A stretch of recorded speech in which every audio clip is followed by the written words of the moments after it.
आता एक महत्त्वाची बातमी आहे राज्यातील पावसासंदर्भातली।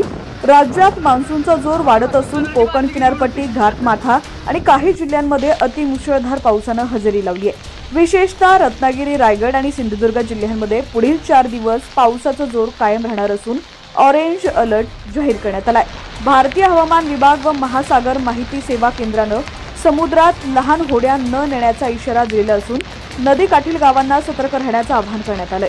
राज्यातील गोदावरी नदीसह अनेक नद्या धोक्याच्या पातळीवर असून धरणांमध्येही जलसाठ्यात मोठी वाढ झाली आहे। यामुळे नद्यांच्या काठावरील गावांमध्ये पूरस्थिती निर्माण होण्याची शक्यता आहे।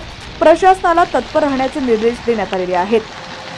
गेल्या 24 तासात रत्नागिरी जिल्ह्यात 41.7 मिलीमीटर पावसाची नोंद झालेली असून ठाणे आणि पालघरमध्ये 41.6 मिलीमीटर, रायगडमध्ये 40.1 मिलीमीटर आणि मुंबई उपनगरात 31.7 मिलीमीटर पावसाची नोंद झाली आहे। रत्नागिरीतील खेड व दापोली नगरपालिका हद्दीत पुरामुळे काही प्रमुख रस्ते बंद करण्यात आलेले आहेत।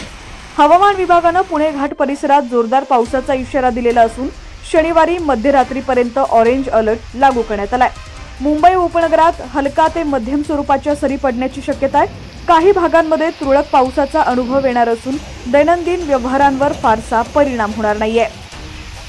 पुणे, सातारा, नाशिक या घाटमाथ्यावरील जिल्ह्यात 23 व 24 जून रोजी अतिमुसळधार पावसाचा इशारा देण्यात आलाय। हवामान विभागानं खबरदारी घेण्याचं आवाहन करत काही भागांमध्ये येलो अलर्ट देखील दिलेला आहे।